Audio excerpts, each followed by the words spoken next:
This month on the Hot Pot table, we're looking at why Asia's nighttime scene is ditching the alcohol for caffeine, even at 10 p.m. The golden era of foreign lingerie in China is over, but a new, comfortable local giant is rising.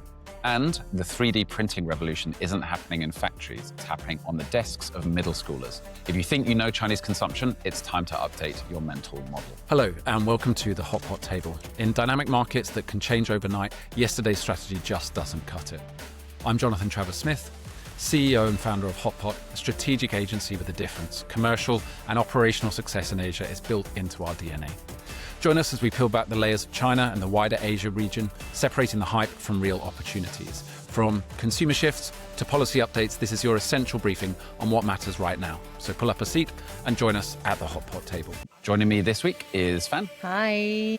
And Adam. Hello. Okay, first up today, the coffee scene. We're seeing a fascinating hyper-efficiency trend, specifically the rise of the fake hand drip. So brands like Grid Coffee using high-end machines to replicate a pour-over at a fraction of the price of a human barista.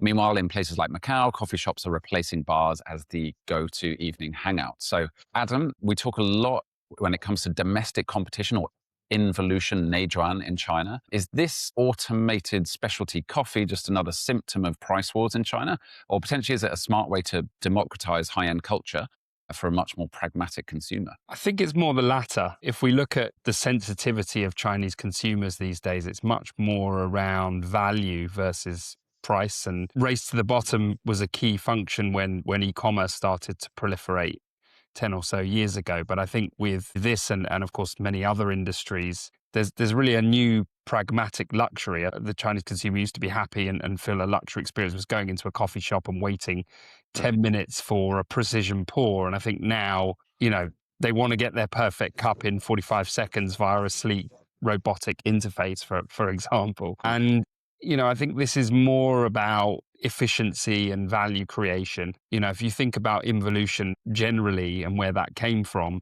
or why it's coming through, is because labor costs have skyrocketed in China and indeed around the world. And actually the consistency of human output is difficult to achieve, particularly at scale. So yeah, I think if you're looking at speciality flavor profiles with precision variables, you want reliable utility. And I think price decrease is almost a symptom of that more than anything else. But yeah, what are your thoughts on that, Jonathan? Because I know you're a passionate coffee drinker and, you can't go 100 yards in a city in Shanghai now without seeing a new coffee shop. So yeah, what do you think?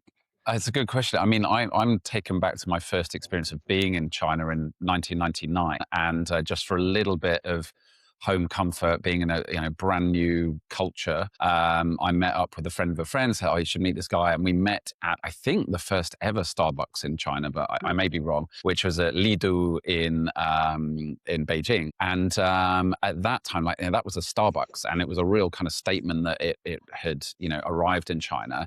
And at that point, to be honest, it was all expats and people that kind of lived in that Shunyi Lidu area and probably didn't engage with China a great deal. So it was almost like dropping it into a compound. So I don't think that was a good example, but it was very, very early on.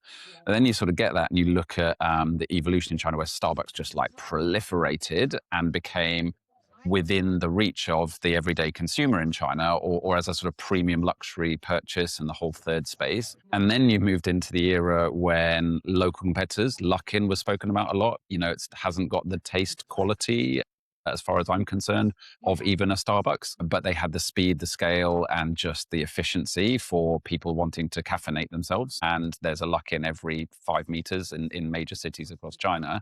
And then, do you remember, Adam, on recent trips when Manor started to pick up, we had local colleagues who were like, check out Manor Coffee, which we did. And they had, order online, but you saw the baristas in Manor Coffee and they're like overworked and stressed and working to timetables, etc. So you then have that. And I think the domestic consumers maybe moved beyond Manor. And now you have specialty pour over coffee, which is a very kind of coffee geek thing to have. And it does make a delicious cup, but it's being done by robots. And I guess the question, maybe for you, Fan, as well, is like, where's the soul in this? Am I buying a coffee that's made by a human and there's soul and love and care that's gone into it? Or do I just want the flavor, however quickly it can get to me and at the best price? I think both, because actually it's really interesting, also very nostalgic that you brought up the Starbucks. how they appeared up in China and how they, in essence, opened up the coffee market for many brands to come eventually. Because I still remember the first time that I tried Starbucks is because, it appears in movies and then people holding the Starbucks cups. And so it's a social currency, right? So you need to hold the cup. And then Chinese learned to appreciate coffee with Starbucks. Because nobody liked the flavor, or not nobody, but not everyone liked the taste of coffee at the beginning. Yeah. And for example, my parents' generation, they wouldn't even drink black tea after a certain time because they value the sleep quality. But for our generation, and I remember it was in high school, and then so that was our hangout place. We would just order not even coffee. I think it's something called 太妃榛果拿铁. So it's the toffee chestnut latte. And It's a dessert in a cup, Nice. right? right? It's just was there real coffee in it? I'm not sure, but that was our first understanding of coffee. But also because back then we were kiddos, and then so you don't need to caffeinate yourself to stay awake. But then, of course, the whole culture, and then suddenly you see, oh, there's Americano, and there's flat white, and there's latte, there's cappuccino, and you start to learn the difference. And then, of course, the globalization, and also China being more and more developed, and more interaction with the world. And then people started to realize there is a functionality behind coffee. And then so I think that was the point that the consumer just slipped into at least two parts, actually three parts. I think my teacher taught me this at school. So basically, people who order Americano is people who need to stay awake, and they need to finish something, right? And people who order latte is the kind of people who enjoy the ambience of a coffee shop, but actually not loving coffee. Yeah. And people who order something, toffee chestnut latte, which is actually essentially not latte, is actually just looking for dessert. And then, so that goes into, What's now, a double espresso kind of guy? then that's crazy for Chinese. But but nowadays it's normal, because back then it was really crazy. But now it's normal. There's a joke, right?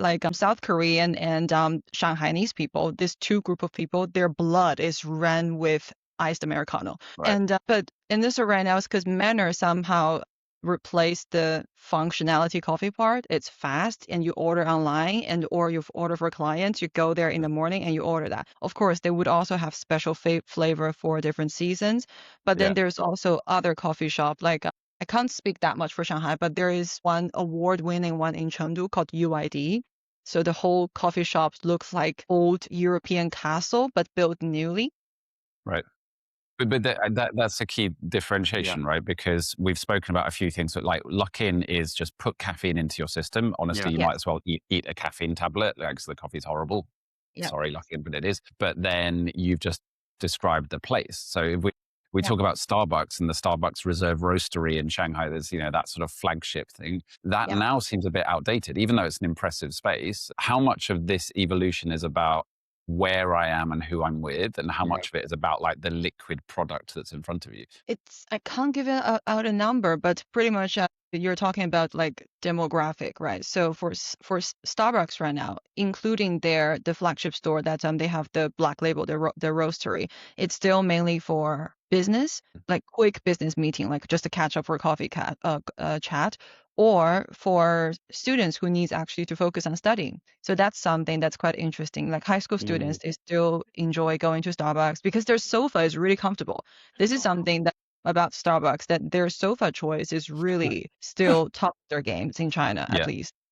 So we are talking about that third space, right? So that's the thing that Starbucks kind of nailed globally, and it was a new idea. Obviously, cafes, and then sort of coffee houses, but then actually some of the specialty coffee in Shanghai, you've got that. Every place has its own unique kind of look and feel. But then you've also got the coffee nerdery, which is, I specifically want a pour over. I'm a Hario V60 kind of person versus a double espresso versus an AeroPress, or whatever it might be. And I think that's a fascinating thing about China generally, is the level of detail that people that are into something will actually go to, and how it goes from zero awareness to Starbucks driven awareness to I'm a V60 pour over coffee, and you can make it by a robot. That's fine. Yeah. and also internationally award winning, so like all of that. So right now, because it's their own industry, right? And also one of the very nice coffee beans are actually made in Yunnan, and so it opened up a whole new industry, and also it serves different consumers, like people who looks for nice photo moments in coffee shop, then they have to focus on the decoration and also interior, or like the product decoration. For example, if somebody put a bacon on top of your iced americano. I'm not sure if you guys saw that. I don't even want to try that, but does it look good on pictures? Yes, it looks Right. really. Yeah. And there's also like xiangcai cafe, Chinese Yeah. cilantro coffees. That is also another kind of specialty coffee, but Uh, then there is the professional and international standard of specialty coffee, and so that's for that group of people. But then there's also still Starbucks is out there, and it's yeah. just people stop taking pictures at Starbucks Yeah. as a badge. Well, that will always be there for China, right? It's like the social currency. Adam, Yes. you made a really interesting point, which is kind of it's a little bit about what is luxury and what is premium, and I guess the geekery that goes into the you know. I always have a pour over. There's something there. And we've seen people move away from just a logo on something to like the experience and the personalization. Is that what's happening here, Adam, and on the consumer side? Yeah, I mean, I'm not a huge coffee drinker myself, so I'm trying to sort of look more broadly at this. And I think, yes, I think if you look at luxury and the way that people are consuming that, and we talked about this a bit on a previous podcast around the way people are purchasing luxury and that experience that they're looking for, and maybe the smaller curated luxury pieces. And I think this is coming into coffee as well, as well as many other industries. So I do think, yeah, the way people want to consume and what they value is evolving. Without being too generalist, looking at the everyday commuter in Shanghai, for example, I think that person is perhaps not got the time to wait 10 minutes. I remember distinctly being late for quite a few meetings because we were waiting for a Manor coffee to be prepared by a barista. And if that doesn't happen, then I'm obviously happy because I don't like being late for meetings. Yeah. Well, we were making our clients late for meetings sometimes because we were we were taking them to introduce them to the speed and efficiency. When Manor first got going, it was a level of quality and it was fast.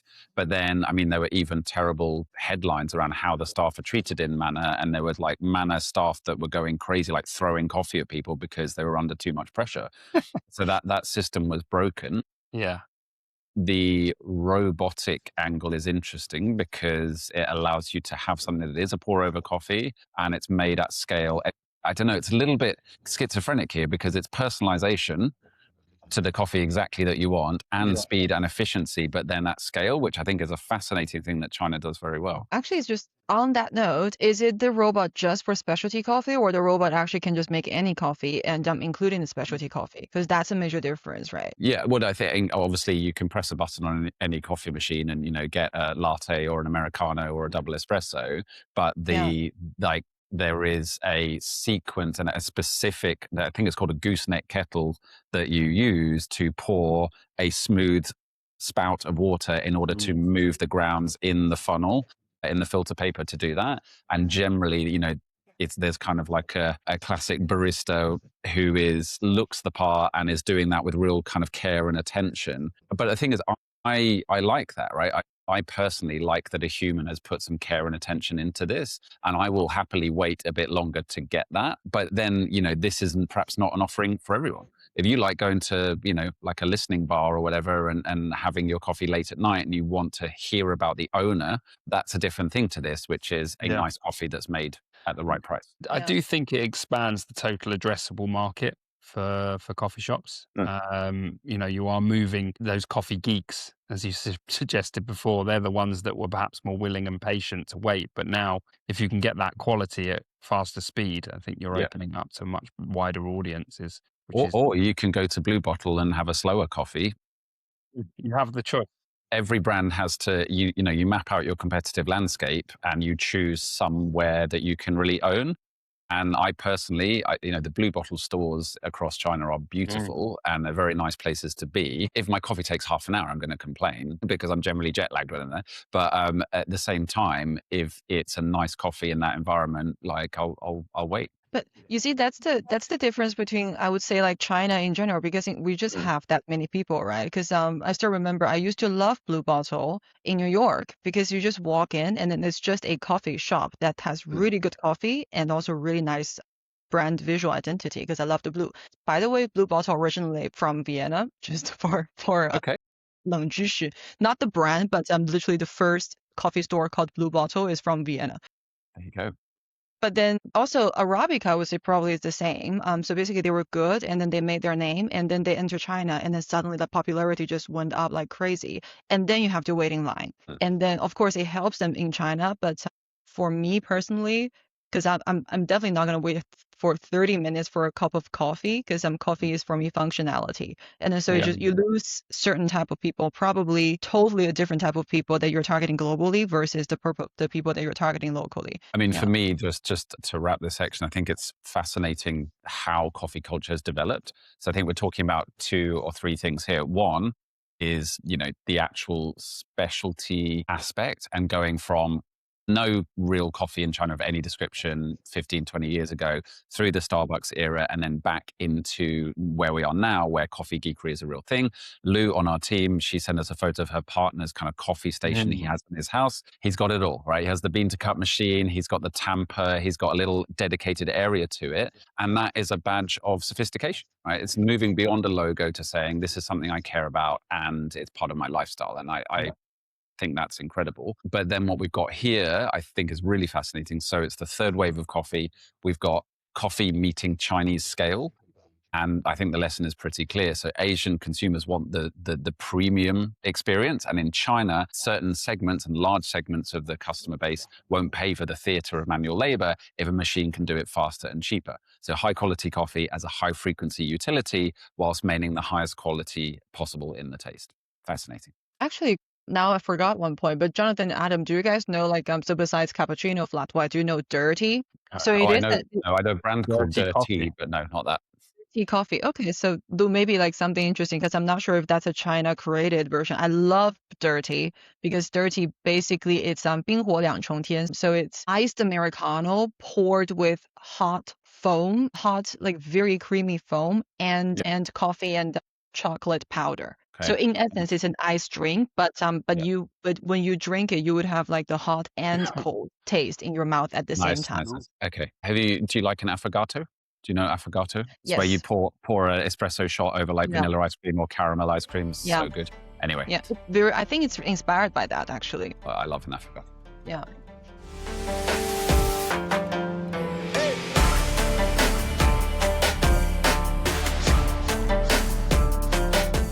All right, moving on to topic 2. We have recently seen a wave of foreign lingerie brands exiting China. And this is all while local giant Aimer, is making massive waves with their new campaign, which features actress Wen Qi.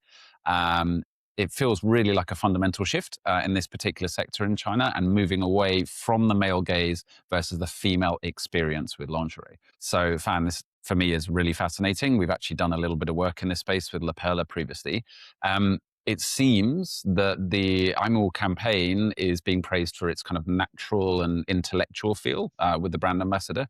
So can you help us perhaps understand how Chinese women's preferences have moved away from that sort of Victoria's Secret aesthetic that feels a little bit old and dated now towards this comfort first and feel-based reality? First of all, huge applause for the campaign because the person who did it is always very nice at finding insights and also like it's one of the gods. Let's just put it there. And then from my perspective, this campaign is not a reflecting on what the current Chinese female consumers are already buying, but is leading a statement and I don't want to say movement because you cannot start a movement, but it is putting out a statement and trying to influence female to really look at lingerie from a healthy and also from a more like modern perspective. Because Aimu, so they've been around since ages, and also, but they also learned from the Western brands from the beginning because there is of course a gap between Chinese culture, and then so when you look at old, very traditional Chinese lingerie, it could not even be called lingerie. It's just like underwear. That's how we would say it. And then the Western brand comes in, and then so Triumph. I think that's like the recent one exited China. And then also like so you suddenly see a lot of like laces, like very Baywatch style, if you ask me. And then suddenly that influenced Chinese female on okay, that is the standard or that is the beauty of lingerie. But if you think about it, it's not just China, because globally that type of lingerie was designed to please men, right? Yeah. It's not comfortable. It has pads to push out cleavage, and also it has the wire to hold your breast in certain way. And then so it was all for male gaze from the beginning design. And then so it's not for China alone, but Victoria, they also need to reposition because the world has changed, and China is the same. Maybe slightly slower because the man gaze, I mean, even the percentage is same, but the actual number of male gaze you get in China is just like simply higher. But you can see in China right now, Aimu and also like even those white label brands on that you can find on Taobao, they're talking about comfort is definitely one thing. And you like the goal is for you to not feel it. And then so it's if you want something sexy or like something more in that direction, then it's another type of category already. So right now we're moved from to please others to please yourself. Of course, the end goal is that you don't need lingerie anymore, right? That's actually where the right direction should be. But the society is as it currently is globally as well. There are still many conservative people, but But interestingly, they were talking about sort of, I think the tagline was something along the lines of front page, front cover bra.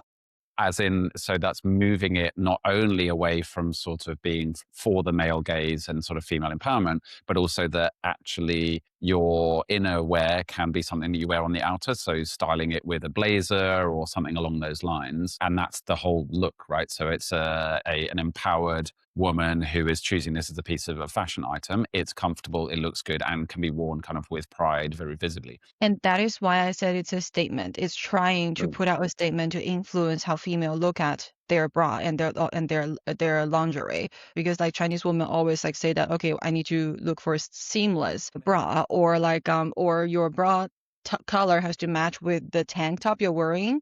But so basically, you would still wear a bra even when you wear a tank top. That's just bizarre to me, but it is what it is in the society. Or there's also the nipple sticker if you're not actually looking for a bra. But basically, the whole purpose of this industry is to hide the fact that you're wearing a bra, even though everybody knows you wear a bra.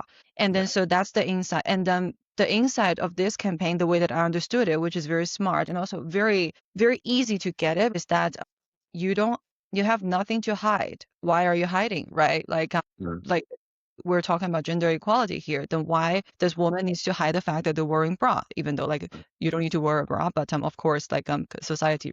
So basically the campaign is called 封面文胸. That's the cover line, cover page bra.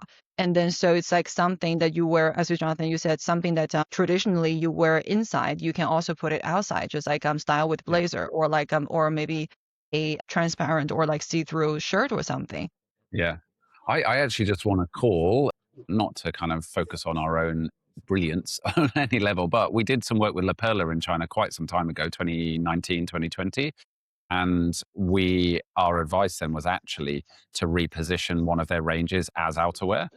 So there was a kind of a rainbow macrame sort of like camisole that actually we kind of pushed towards styling with a blazer, and we worked with influencers to say, wear it in this way. And actually part of that campaign as well was to work with an illustrator to kind of show that this is an artistic product, that there's craft around it, and that actually this is for you and you're not wearing it for anybody else's purpose. So, that was commercially successful for La Perla at the time.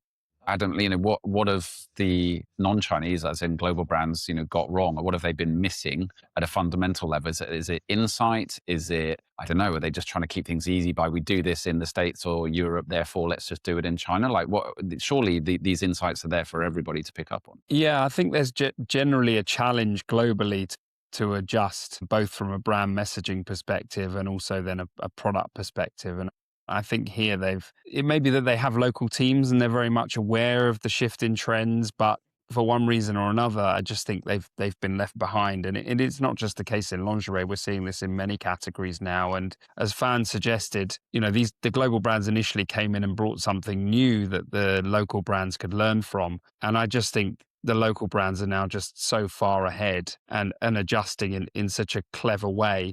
I was looking at an example from another brand called Ubras, for example, they introduced the one size wireless bra. And that's genius in a way, because if you think about the biggest challenge for any apparel brand, but particularly with something like lingerie, where you have lots of different size variations, the stock holding is a massive issue. Whereas in this case, you can certainly have a level of predictability and support there. Yeah. And also you're providing something for the market that fits what's needed. And if people are looking much more at self-pleasing and, having yourself products that are much more comfortable, you're providing a solution to that whilst also solving a commercial challenge, which is inventory bearing. And I just think that over the last few years, these local brands have jumped in. They've adjusted to cultural shifts in the market, and they've taken share of mind and share of shelf space, and they're much more nimble in terms of capability to service the online world as well. So, selling intimate products like that have been challenging online, but I think that the local brands do it so much better, and you can see how they're doing that on platforms like Tmall and the like. And Victoria's Secret were basically kind of selling in a lifestyle that had no relevance in China, right? Yeah. It's big, it's brash, it's colorful, it's models, runway, like all singing, all dancing with fireworks. And that worked for a while, where people might have been wowed by that sort of US focused razzmatazz. But then it just fell flat because it doesn't have relevance in the global market. And I remember actually, it was almost embarrassing, their about turn. When they did a show, one of their third or fourth shows in China, and then there was backlash. I mean, like, you don't get Chinese consumers at all. And they went quiet for a couple of months. Then they came back with their new campaign, which was all body positivity. Yeah. All the color had gone from it. It was like a Victoria's Secret that doesn't really exist in reality. And that was the worst, really the worst thing. It's like, you can own who you are and understand that certain audiences aren't for you. And I don't really recall kind of much beyond that, but like they did a complete about face, and consumers are smart. It's like, this is not who you are. Like you're trying to just win commercial gain by being something that you're not, and people are wise to it. And you referenced body positivity. Naywai was a brand that we referenced quite a lot in when we were working with La Perla. Fan, what happened to Naywai? Where are they right now, and what are they pushing? They found a lane that they're very good at, and they're just like going from there, because they're not just a like innerwear, intimate wear brand, right? They're a lifestyle brand. They also have like clothing and stuff like that, and they associate themselves very tight with ballet dancing. So it's because like that's dancing, everybody knows that it requires skill, but also it requires like ultimate flexibility and stretches, and then so in a way can prove their products functionality. They also did the body positivity campaign, right? Actually, still, the tagline is so great. It's just a bit of a shame that it's not a global brand that can be doing the campaign globally, because nobody is really, really smart. But I'm also happy that nobody copied them. But that was the peak of their brand building phase in the past few years, and then now they're also just they're stable. That I have to say, because they found the lane, but also a very, very specific group of target audience. Yeah. I do wonder whether these brands can actually start to look at global markets. They are in New York. Okay. It's just they didn't run I don't know why they didn't. I think they probably tried something, because I saw that they have the showroom and also like a little press preview, but not at large scale campaign. Maybe it's the logistic didn't get sorted out. And they were the crossover with athleisure as well, because you had like Maya Active, which was sort of, you had Naywai that was the intimate, and then you had Maya Active that sort of never really went anywhere. And then I don't know if they collaborated or they took inspiration from each other, but there seemed to be a meeting in the middle. Naywai has their activewear, but also that's just like another thing, because that's why I say like they associate themselves very, very much with ballet, because when you have ballet, then of course yoga is just a lowest hanging fruit, and but that's about it, because that they're not performance or like function, and then so it depends on what type of like activity you're doing, but yoga is definitely fine, but anything that needs strong support, that's not their lane. They're not gonna go there. So it's light activewear, I would say. Yeah. But no, it is fascinating. I mean, there's something here we've said before, which is that the moves you need to make to be competitive in China as a Chinese brand actually are making you potentially very competitive in global markets as well, right? So if the global movement is towards comfort and ease of wearing and fashion, in lingerie and intimates, then China is doing that phenomenally well. And, while like performance fabrics, wellness bras, all of these things, there is a potential for Naywai and others to grow. The phrase I often see, though, is when a lot of Chinese brands go international, it's like a sparkler in a forest that someone said in a meeting recently. It's kind of, we got this flagship store on,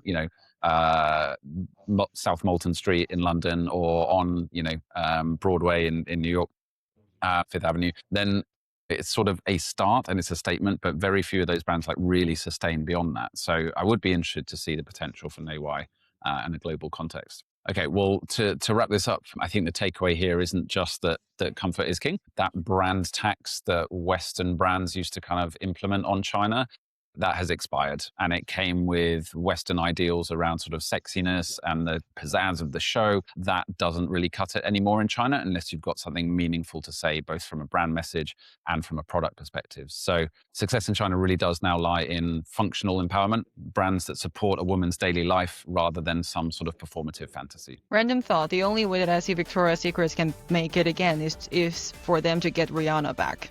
That's the only way that they can make it work again. Shandong Rihanna.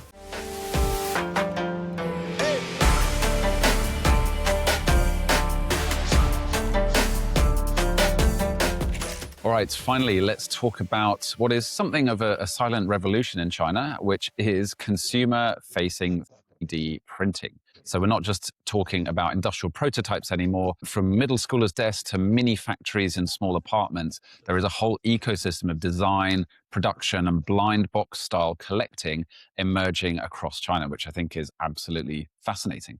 Adam, we often refer to China as a sandbox in many ways. Definitely a sandbox for AI.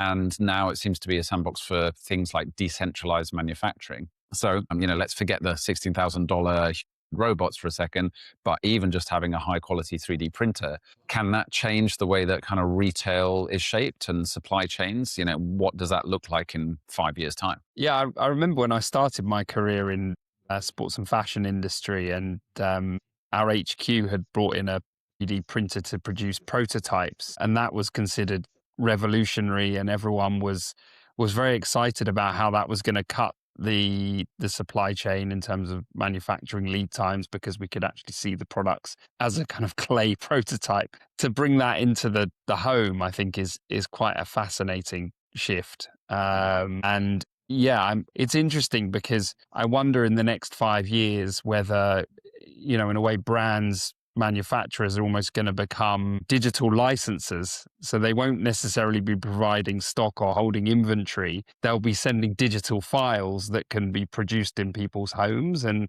there'll be a cachet to that. And you will have to pay for that, obviously. But it is very interesting in this kind of new world. What are people going to be sending via e-commerce or whatever they're buying from?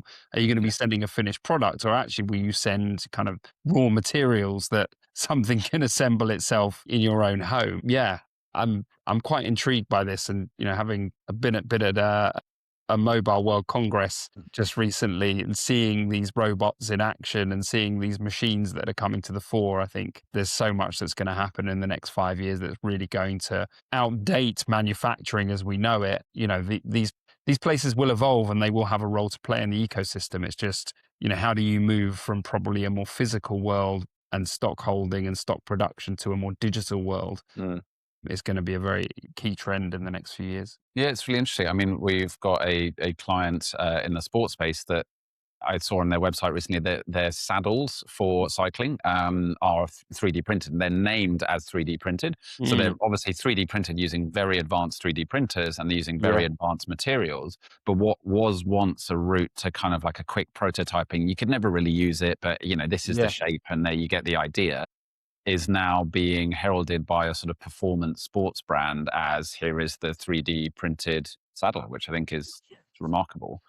I think, and when we look at these, in China, we're talking specifically about almost 3D printing super farms where someone's got some space or warehouse space and they're setting up multiple 3D printers. You've got the Pop Mart effect of collectibles. Like, does this affect Pop Mart? Because Pop Mart's, the overarching brand of many of these collectibles. But now we're seeing these 3D printing farms do, say, 50 units of a particular thing, or there's a trend that happens on social media one day, and then suddenly you can buy these collectible figurines like the very next day, and the minimum order quantity is one because the 3D printers are able to do that. How does that affect that industry, and is this potentially a new sort of homegrown, made in China model? I don't think it would affect Pop Mart because honestly, the selling point is never just owning those Labubu or something like that, because is the quality good? Not so much, right? We all know that. But I will point out you were just pointing to your Labubu that's underneath your microphone there, so we are bang on brand. Quality is not it's Skull Panda has better quality control, let's just say it like that. But what people are paying for is the collecting this activity alone. If it's, let's say, okay, there's the same thing that looks exactly the same and you can get it immediately, it lost immediately, I would say 70% of the affection of this product, because what you're paying for is the excitement when you open the blind box. You don't know what you're getting, but you know you're going to like all of them. And then so it's this kind of a little bit like gambling thing.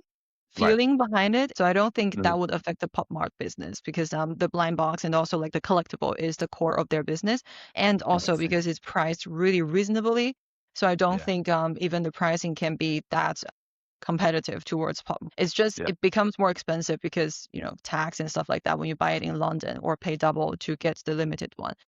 But on the other hand, I also, because, you know, I always think that Chinese is among one of the like the most creative people on the earth, and just the creativity level, or like the 脑洞 that you see from people is just really insane. So when I think of democratize 3D printing and then so everybody can use it, I can't imagine people just started to think that, okay, I'm gonna then start to build my own saddle, or I'm gonna build my own like just replace a normal product. You can buy it in the mall. But what they can do is like, now I can recreate I actually saw this guy. So there's a DIY influencer, and he used 3D printing plus a lot of like sculptures and painting himself. He recreated the 土地庙 in Black Myth Wukong. So it's the little shrine, and when you save the game, but also you took out an incense and then you put it in, and then so the game is saved. And he loved it so much, he recreated that one as a door. So basically with 3D printing. So in order to open a door, he needs to put an incense in this thing, like you did you does in the game. So that's how I see people would do with 3D printing. And of course, when you do it, and then it looks so nice. I want it actually, but you need to break a wall and stuff like that. So, but maybe. Well, don't do that in your lovely apartment. But I think what you've hit on there is like fan culture. So the reason I raise Pop Mart is that there's people that love a certain toy or a trend or a look, and you're right, Pop Mart has the keys to that. Is you're not just buying the thing, you're buying the scarcity, you're buying the exclusivity, and you're buying into it. But then there's other areas where, you know, wouldn't it be really cool if I had that Black Myth Wukong as like a ornament on my desktop or as a door? And the time from thinking about it to conceptualizing it to producing it is basically zero with 3D printing. And 3D printers have come on a long way in the last kind of 10 years or so. So I like that. It's a dedicated to fan culture, minimum order quantity of one, and then there it is. He has the product that he wanted. Yeah. Also this guy, so if he wants, then he can actually just like put it on the market, like the whole design, the motive and everything, and then also just a guideline on how to build and stuff like that. So you can also have your shrine in your house. But it's not just fan culture, but on top of fan culture, because I saw another influencer who is dedicated to build a world for his cats with 3D printing as well. So it's like those mini figurine thingy, and then so your cat looks like a giant, but still like it's in their own room. So it's just that level of creativity. I think that's where many people would put in use to their 3D printings. Not just replace daily stuff, but it's the what else, or like what can I do with this? The imagination gets to be brought to life. Adam, does this maybe have a place in education in China? I mean, actually, I say this because my kids, there is a 3D printing club at their school. They don't actually print a lot of stuff, but they do play with those files. And it's definitely a sort of club that's for fun. But I know that China has been so good at innovation and prototyping. Potentially is this a new Lego or the new building blocks? Could this form a serious part of the curriculum in an economy where innovation, prototyping and moving quickly is the norm? 100%. And I think, you know, we were just discussing earlier today about the challenges for younger generations and what the jobs of the future are going to look like. And they're going to really need, we all need to know this stuff, but they are really going to need to get hands on and understand all the latest technological advancements. And for sure, I think, this can be the new Lego, as you say. I think you can certainly have a fun element to the education, and they can test their creativity skills to produce new things. Yeah, we already see it coming into certain settings, and I see that this is going to grow even more, particularly as the cost comes down. Obviously, schools are quite cost conscious, so they need to have something that's scalable. But why not? If we've got $16,000 robots going into people's homes now, there's no reason why 3D printers and the like can't become affordable as well, and become a mainstream of curriculums around the world. So I'm definitely a fan of that. Great. Well, it feels like here what we may be watching is the birth of craftsmanship. Obviously, made in China has been around for a long time, but here we have an angle where it's synthetic craftsmanship. You have businesses where you can go in and see the shop front where you've got these collectible figurines, but actually working away in the background on many printers, and there's kind of visibility in that supply chain, and people seem to be responding very well to that. That barrier between consumer and manufacturer is very much dissolving. If you're a brand that's selling anything like these types of physical goods to young Chinese consumers, you're no longer just competing with other brands. You may actually be competing with the consumer themselves and the printer that's on their desk. And to wrap up this week at the Hot Pot table, we obviously have to talk food. I'm going to go first this week because I have basically a life-changing discovery, which is when I lived in Beijing, I used to buy jianbing at least once a week. So here we're talking about sort of flat pancakes, crepes with eggs on and spice and all these kind of things. And to be honest, I only ever get them when I go back to China. When I go back to Shanghai, they do exist. It's not quite the same as the ones I used to get in Beijing, and I really miss them. And then on Xiaohongshu, I discovered last week, to my great joy, jianbing liu, which is Liu Ai. She's 70 years old. She's from Beijing, and she lived 10 minutes away from my house, has a jianbing stall. And so I went to check out the wares just on the weekend, and they are good. It's the jianbing that I know and love from Beijing, folded style crepe, crispy thing in the middle, la jiao, some sort of savory xian sauce. And I was worried whether it would actually meet the standard, but it very much does. And my son had his first ever jianbing as well, and is completely sold. So I'm pretty delighted on that front. Fan, Adam, any other fun food stuffs in the China-related world in your world? On my side, not a personal story, but I caught up with a business partner last week, and they're from Hangzhou, and they talked to me about their passion for fishing. And they were telling me that, they don't necessarily have a fixed pattern for fishing, but when it rains, they go to their local lake. And he sent me a picture of the lake, of course, and they go fishing, him and his group of friends. He's got a group of 500 people on WeChat, as you would expect. But he'll go and catch the fish with several friends, and then they actually go and cook it and have it for their lunch or dinner.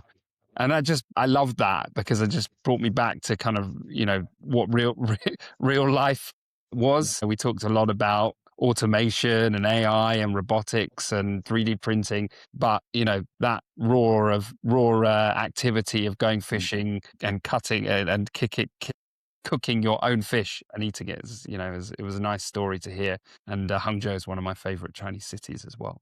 Fan, what about in your world? I'm planning on what I will be eating in 2 weeks' time, 3 weeks' time when I go back to Shanghai. So right now, of course, there's I'm not going to name specific dishes, but I'm going to name cuisine. So I'm definitely going to try Taizhou Cai, which is it's quite I think it's a Michelin 1-star restaurant, but super worth it because it's a special way of cooking. It's not spicy, but it's really respecting the original flavor of the ingredients, if that's the right way to put it. So, and also there's a new restaurant in Shanghai, which is, it's not Chinese omakase because omakase is Japanese word, but it's pretty much in that like fine dining, but Chinese. So I need to planning. My list is long right now. Fair enough. That was one of the, I mean, obviously I love working with China and I basically enjoy every moment that I'm in China, but planning what to eat and then feeling a bit stressed that you can't quite fit it all in, that's sort Yes. of part of the deal, isn't it? Yeah, very good. Yes. Well, I'll stick with my jianbing for now, but I'll live vicariously through you on your trip. One point I didn't make, which is there anything more London than this? The jianbing place I was just mentioning is in a Jamaican takeaway. So there is a kind of 56-year-old Jamaican woman running her takeaway, and then the jianbing is just a little corner in there. And so I love that. In one shop, you can get jerk chicken, curried goat, and you can get jianbing. And then I saw on the menu, and just love this about London, you can get yourself a jerk chicken jianbing. So you can fill your jianbing with jerk chicken. And if there's any other, more brilliant crossover of cultures than that, then I don't know what it is. That makes me extremely happy. And I will report back when I've tried both of the above. You need to bring a few to the office. Yeah, please. Now you talk so much about it already. I know. No, I think we need to go there. I think that's the plan because honestly, Yeah. half an hour, it might stay warm. You don't want, you need a fresh jianbing. You can't really bring it to the office otherwise. Yeah. I'm in. Cool. All right, so that's it for our main topics. The common thread today, whether it's lingerie, coffee, or 3D printing, the Chinese consumer is optimizing. They're stripping away fluff and they're demanding high value, high efficiency, and high authenticity. If your strategy is still based on luxury hype of 2019, you are already behind. Thank you. So that wraps up this session. And we promised you the strategic edge at the start of the hour, but insight without action is just noise. So to get in touch with the Hotpot team for a discussion of how to apply these learnings, please head over to our website, hotpotagency.com, or hit the link in our show notes below. And if you're looking for deeper insights to apply directly to your own roadmap and you want to see the full data, charts, and deeper analysis, don't forget our China-specific deep dive resource, the China Playbook. Again, that link is in our show notes below this episode. I'm Jonathan Travers-Smith. Keep looking beyond the headlines, and we'll see you next month at the Hotpot table.